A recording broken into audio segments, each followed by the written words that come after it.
Ten Commandments? No, that's the New Testament ones.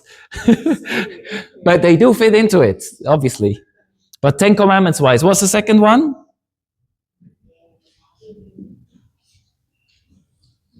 You can look it up if you want. Sorry, can you speak a bit louder? Yes. Don't make an image or any form in heaven above or on the earth beneath and the waters below. Don't make an image of God to worship it, right? That's very odd for ancient people to not have an image. This was a very strange thing God is saying here, because every nation on earth at this point had an image to bow down, and God says, don't make one. That's opposite to everything else. Okay, that's why the Romans much later were very confused with the Jews. It's like, you guys, your temple is empty. Where are the gods? Where did you put them? That's the second one. The third, not taking the Lord's name in vain, not to misuse the name of the Lord. Number 4, Sabbath, honor the Sabbath. Number 5, father and mother. First commandment with a promise. Number 6, don't murder. 7, not commit adultery. Number, to change my hands. 8, don't steal. 9,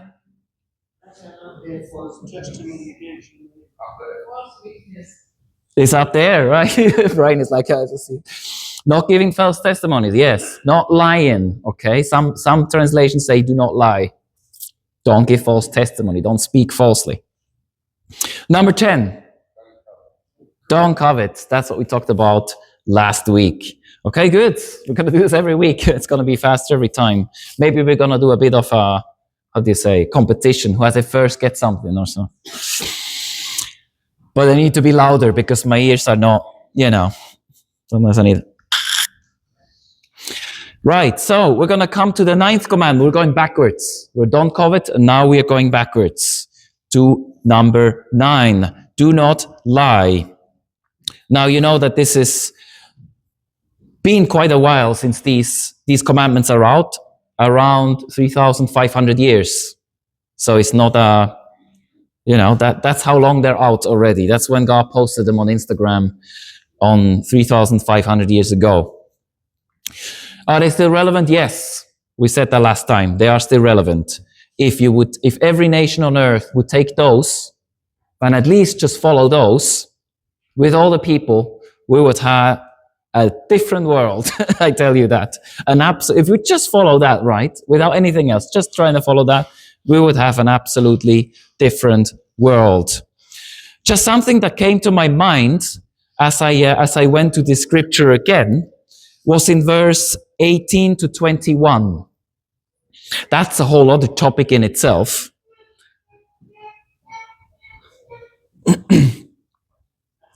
And it's when God appears with his almighty power, and the people say they are afraid. People say they're afraid of God. Isn't that not fear of the Lord? They tremble with fear, yes, as we see there. And they say to Moses, speak to, go to God, get the information, and then give it to us. So we get it from you. They were scared. But what does Moses reply? He says in 20, do not be afraid. This is an interesting verse. This will solve a few problems. Okay? I'll tell you why. Moses said to the people, don't be afraid. So don't be afraid of God. God has come to test you so that the fear of God will be with you to keep you from sinning. So don't be afraid, but have the fear of the Lord in you. Don't be afraid, but have the fear of the Lord in you. Isn't that contradictory? You shouldn't be afraid, but you should be afraid of God. Have the fear of the Lord. What we can see in this phrase is that it's probably context-wise not the same. To be afraid of God and to have fear of the Lord are different things. Otherwise, he would say, rightly you are afraid, because he would respond differently, wouldn't he? But he says, don't be afraid, but have the fear of the Lord. Fear of God is more of a high respect, doesn't really hit the target, but a big respect, a revering of God. Is not being terrified and then just, under this thing and doing whatever. It is having this reverence of God, seeing him as the one above all, and really respect him highly in our lives, in our daily living. While afraid is, we do not know God.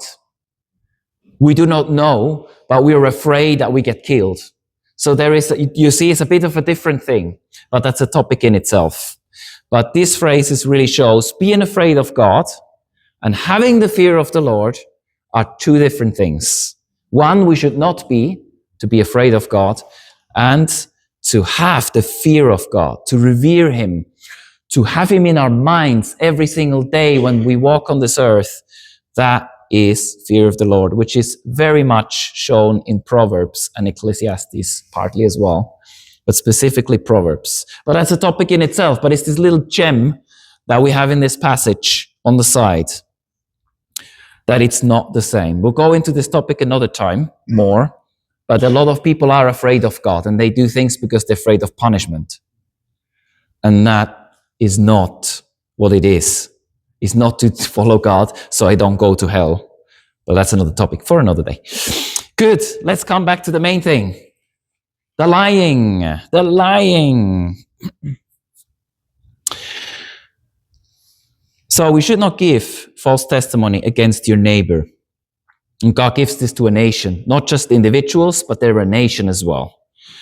First and foremost, this is for court cases. First and foremost. Because afterwards, God will give him the law and about how to judge certain things and how to, when somebody, steals your donkey, when somebody hurts your donkey, and then how's the replacement if somebody hits your servant, if somebody hits you, what do you need to do legally? So God gives them a law, basically, because they have none. They're ex-slaves. They're coming out of slavery. They have nothing. So God makes them a nation. And he gives them this law. And this is first and foremost for court cases. Do not give false testimonies, because there's punishment. There's punishment for the other person. If I tell, oh, well, Neville did this and this, and he didn't, I'm lying, and I have another friend who's lying with me, he's going to be in trouble. No, he's going to be in trouble, and I put him in trouble, and there's injustice. God hates injustice.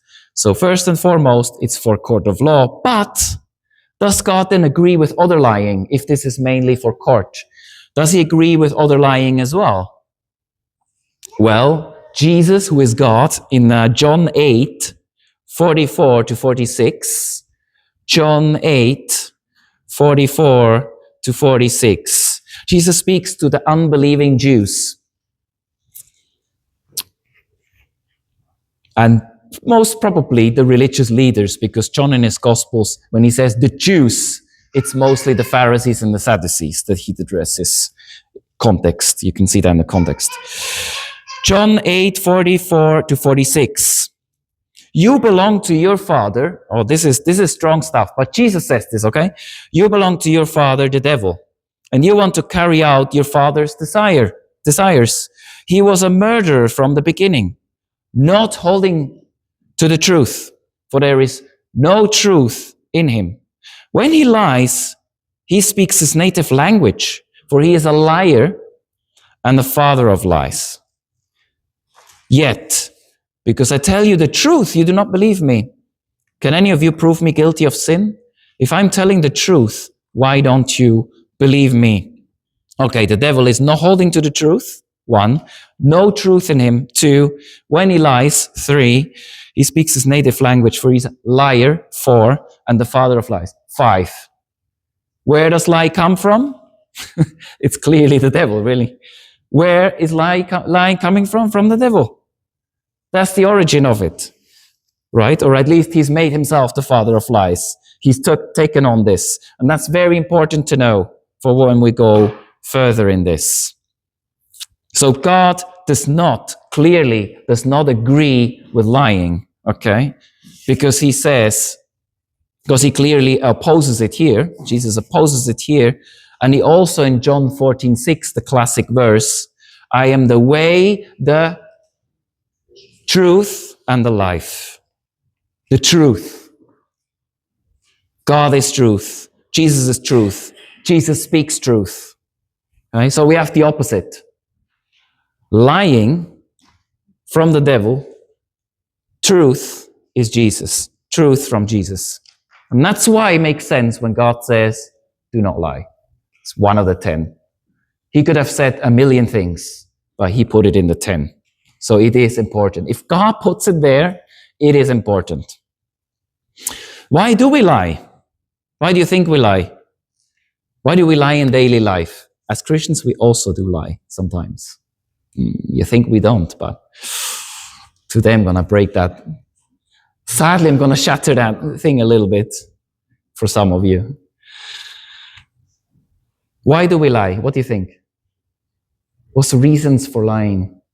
We don't want to parade our vulnerabilities, our capacity to make mistakes. We want to present a facade of ourselves that we are infallible. We never make mistakes. Right.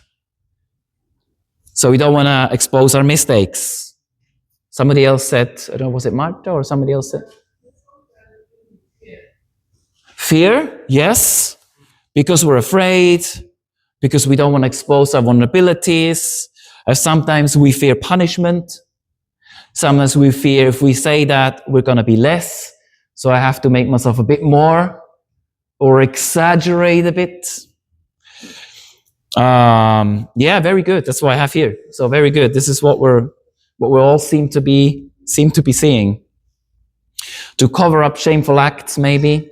We don't want to say it, so we go around it because we don't want to be exposed. That's good. Consequences of that. What are consequences of lying? The consequence is, and you see this so often with people that end up in prison, you lie once, and then it becomes increasingly more and more difficult to continue the same lie story when you're under pressure, when you're being interrogated, say, by police. Right. Because you have to make up new stuff. Because you have to make up new stuff to cover that area as well. Because it's yeah, but if you weren't there, what about there? Well, my wife was, and then you start to involve other people, and it gets. We call it in German or Swiss German, we say a devil's circle, because you go further and further down that. I don't know. Have you a word in English that is like that? The rabbit hole, or spiraling down. Yes, we call So we have different words for it, but we know. So you can go further and further and further down the hole. Right. It separates us from God, first and foremost. Lying separates us from God. Because it's sin separates. Very simple. It separates us from others. Why? Because if I start lying, you start to mistrust. Because you say, well, he's lied yesterday, he's lied today, and this afternoon, I'm not sure he says this, but I'm not sure if he's gonna, he might lie again. We lose the trust between people, right? That's the boy who cries wolf. That's all a well-known story, isn't it? My mom always used to tell me that one. The boy who cries wolf, he sells, wolf, a wolf. No, it's not. And the whole village runs out first. Try to kill the wolf, no wolf. Next time again he makes fun of it. Hey, there's a wolf. Super serious. People come out, there's no wolf. They get upset. Third time he does it again, but this time it is actually a wolf. There is a wolf tearing the herd and whatever. Nobody believes him, So the trust is completely broken, and damage comes afterwards as well, because the sheep are torn and things are, Yes, so that happens. The trust is broken. And we're not actually, as we heard, we're not actually doing God's work. We are doing the devil's work. Okay? Now, we're all now, okay, yes, but those people who are not telling the truth, but we as Christians are much different. Well, I believe we have to analyze ourselves according to the Word of God always. Because as Christians, we become more subtle in lying. That's the problem. We become more subtle about it. We wouldn't say a straight out lie, maybe, but we would be more subtle the way we do it. Because we have a bit more light, but we still have certain areas that are dark. And that's why we're having this. So we analyze with the Holy Spirit to what is there still and how can we get rid of it. When someone asks you, how are you? How do you respond? How are you? Oh, I'm doing fine. And the house is burning behind you, you know. It's on fire, everything on fire, but you are fine. That's a lie. And we do that very often as Christians because we don't want to expose our feelings.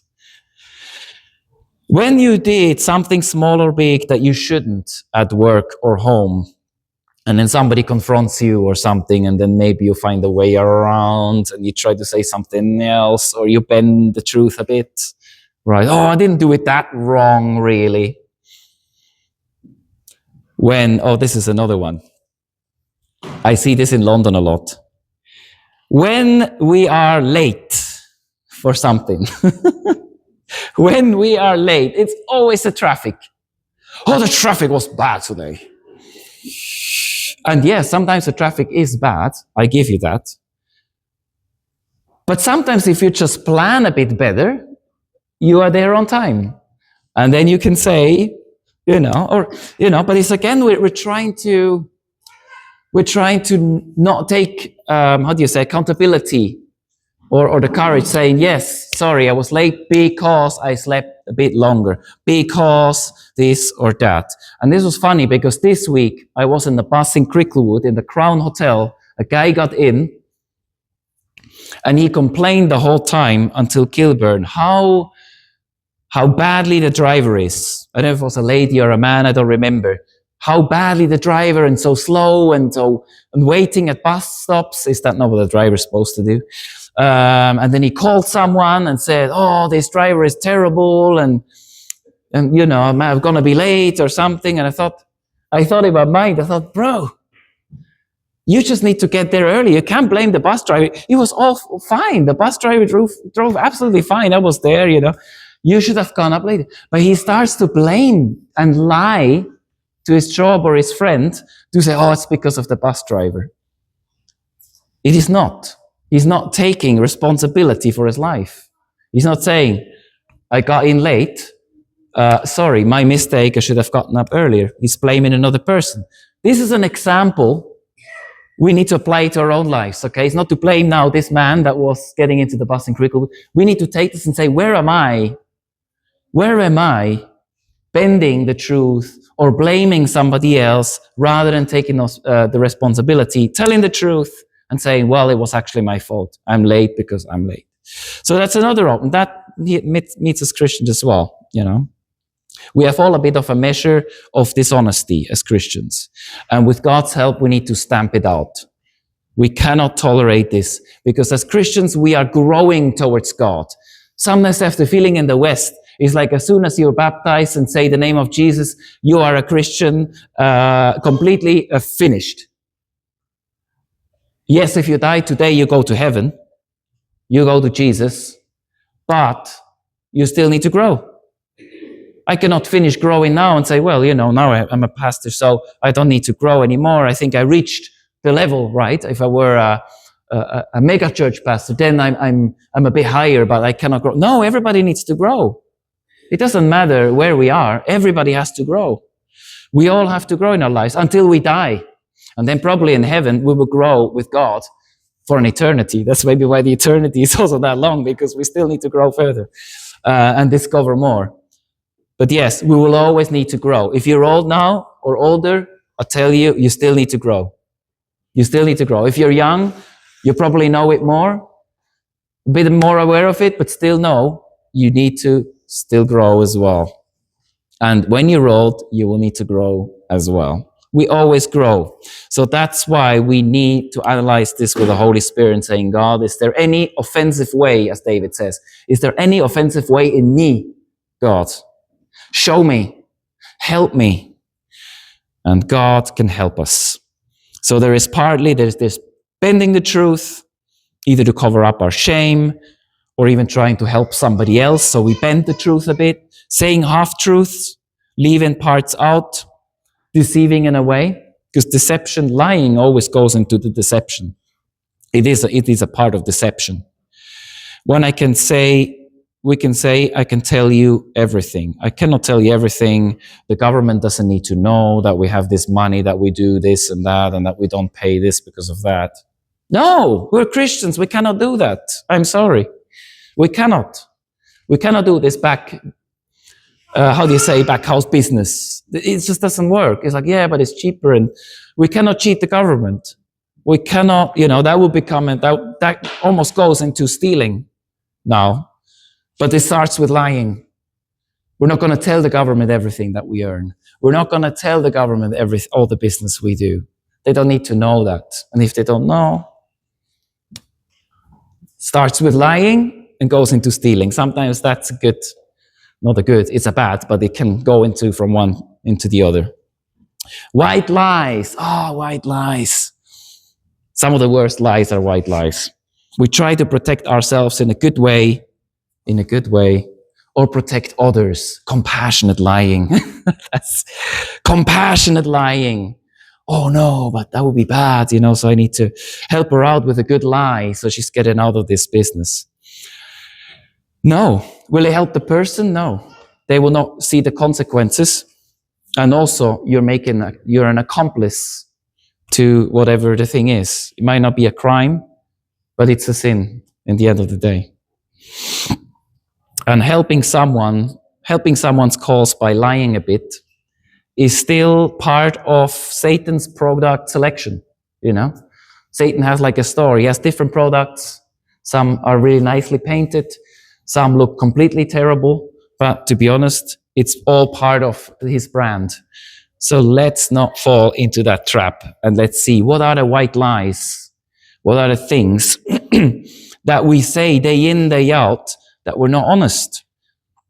In a relationship, in marriage, with your children, it is extremely important, or with friends as well, it's extremely important that we do not fall in those traps, and that we do analyze, what do we say in daily life that is actually sin, that's actually going against God.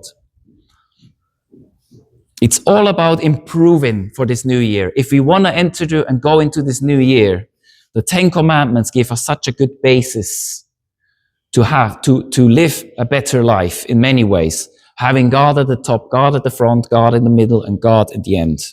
Okay? So now you say, okay, this sounds so very negative, but what can we do? Let's go to the points as we had last time. What is our response? What can we do? Number one, I don't have them equal like there. Hopefully, it's going to be the same as I will have here. Tell the truth. Speak the truth. Tell the truth. No matter what it costs you, no matter how bad it looks for you, speak the truth. Speak the truth. Honor God. I want to honor God and speak the truth, And what will that bring? We'll see the consequences later. What will that bring? There will be also consequences or results, or let's say rewards for that when we tell the truth. Courage is the next one. To stand to what I did well, that's often the easy one, but also to what I screwed up, what I messed up, rather than putting it under the carpet and saying, well, actually, I didn't do too bad. No, be honest, say, look, this went wrong. I really, I came late, or I did it wrong, I turned the wrong button, and now everything's broken. Sorry, it was me. Be repentant about it. Stop making excuses for your mistake. Take courage. And I tell you, in business and other places that I've been, when I spoke the truth, although I looked very badly, actually, when I told the truth about my mistakes and the things I did wrong and put the truth out there, people really respect that. They start to see you as a person of integrity, of a person they can trust, because they know you do the good thing, you tell the truth, but also when you mess up, when it's harder when you mess up to tell the truth. So when they see you doing that, they're like, wow, this is a person of integrity. And every employer wants people who are integral. Every employer. There's nobody that ever said, we want somebody that can lie very well, lie to us, and maybe lie to the customers, but not lie to the bosses. You wouldn't want that. So it needs the courage. Be transparent is number 3. Be transparent, like glass. What people see is what there is. Don't have a facade, as Chris was saying it. Don't have a facade. Be clear with the things. Don't live double lives. Sometimes we live double lives. Especially as Christian, we have a Sunday life and then we have a week life, right? Sunday, everything is holy. And in the week, it's like everything goes, right?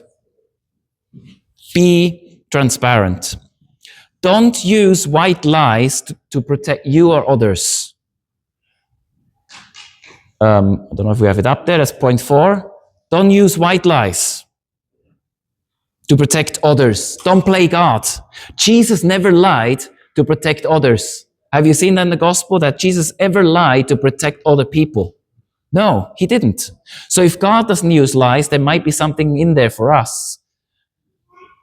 He rather exposed the evil works, which God tells us in the Bible to do, to expose the evil things, rather than protecting other with lies. And, he's a good person. He just, made this one mistake and I'm just going to lie for him. No, don't, Jesus didn't do that. Jesus was very direct, very transparent. Jesus was very transparent. But he also had an opportunity of mercy. And that obviously needs to apply to your situation. But don't get caught with lying for others in your work situation or family situation.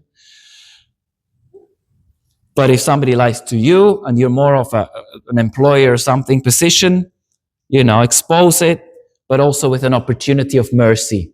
We always have to have mercy in the back of our minds. But mercy shouldn't make us lie. You see? Mercy is like they have to go through the consequences of lying, but I will be there at the end to gather them in and try my most to get them back in. So there is a way around lying. Truth is not harsh. Truth is good. But mercy comes alongside as well and says, okay, we're telling the truth, but we also are going to help the person because it's for building up. Be honest about your feelings. If you don't want to really reveal everything in your heart, there might be a day where you feel crap. Okay, you feel bad, terrible. A person comes to you in church and says, hey, how are you? And you don't want to speak about it. There are options what to say rather than, oh, I'm good, I'm great, I'm doing fine. You could say, sorry, at the moment, I prefer not to talk about it, but please pray for me. If you would just pray for me, that would be amazing. If you lie and say you're good, you're going to go home still feeling bad. But if you say, oh, sorry, I don't want to talk about it, you still don't have to talk about it, but they will pray for you just in general, but they will pray for you, and you will get away with a blessing. And you will get away with somebody asking God for you, for that situation that they don't know, but God knows. So rather use those things than to cover it up. You can also, when somebody asks you for info, you can't tell them that. It's just not good if you would tell them that. It will go into gossip or it's just not good for them. You know them. They may be immature. They might not be able to handle this. So rather than just lying around, you can say, sorry, I cannot tell you this. I'm really sorry, but I can't with a good conscience tell you this. It's not easy. It's a bit confrontative sometimes, but it's the better way. Feel rather free to say no or rather not than to have a lie there. Okay, that's being transparent. I have a friend who told me yesterday, she said, look, I asked her, so how's your future looking? And she said, sorry, I can't tell you that right now. Still, I know what it is, but I can't tell you right now. That's valid. No, we're good friends. She would say a lot of things. She would tell us everything. But she said, right now, I can't tell you. Right now, I would not like to tell you. That's valid. That's a very truthful move. And she's no lesser of a friend now because she said that. And oh, you're mistrusting me. It's like if the person at this moment, and we need to respect them, if they don't want to tell, they don't tell. They will speak later. But it's better than saying, oh, I don't know what I'm going to do, because that would have been lying, because she did know. Right. Consequences of the truth, quickly. What are the consequences? We become reliable. People will see us as reliable, trustworthy, and people they can share stuff with. You see? People that they can share stuff with that is not easy. And as Christians, we need that. We need that people know that we're reliable and truthful and trustworthy. Because they will come to us, they will ask questions, they will know, they'll get what we have. They're not going to get a lie, a deception, or an image, imagination. They will get the truth from us. And that will open a lot of people up, I saw. When we are integral, when we are vulnerable as well, people will trust us. In a marriage, this is essential to speak the truth. With children, it's essential to teach them the truth, because they know when you lie. They said, you did this, but then you said this. Kids are very observing. And if we are in the truth, God will back us up. And I've seen this many times in my life, especially at work, when I stood to a mistake that could have ended my, my employment. And I said there, sorry, yes, I did it. I did this mistake, and this was on my thing, and I did it wrong. And God backed me up. He brought compassionate people, not Christians. Somehow He brought and made people a lot more compassionate, and He saved me out of the situation. Because when you tell the truth, God has your back. When you tell lies, the devil has your back. The devil is not a trustworthy fella, I tell you that. So rather let's speak the truth and put ourselves in the hands of the Almighty, rather than put us into the hands of the deceiver and the liar. Right. Coming to this, if everybody would speak the truth in the world, this would be a better place, wouldn't it? Imagine everybody from today onward could no longer lie. That would be crazy. How the world would change, how the government suddenly would say what they're actually spending. And then, because it's so shameful that they spend in the wrong place, they would change and actually spend it for the right stuff. That'd be crazy. There's a film actually with Jim Carrey. I don't know if you knew. Liar, liar. He's a lawyer. He's always lying for everything. But then the child has a wish. Wish is something, and he suddenly can only speak the truth. So a lot of stuff happens, and his whole life collapses because everything's spilled on lies. But through that, there is a change of heart. So there's a very good message there. Now let's do a few groups quickly, just for a few minutes. Let's do a few groups and ask the question in the next one. If you can put the next slide. Just for a bit. In what areas of life do I take liberties with the truth? Marriage, family, friends, work, government. And then you can do the rest of the points as well. I think it's 3, I guess. Share, confess, discuss, and find ways to go against the habit of lying. Obviously, be short. Try to share shortly. Maybe nothing comes to mind. But it's good to open this space a bit up to think about it together and to realize certain things. Okay? And then pray for each other and pray again, and then we'll finish. Okay? Yes.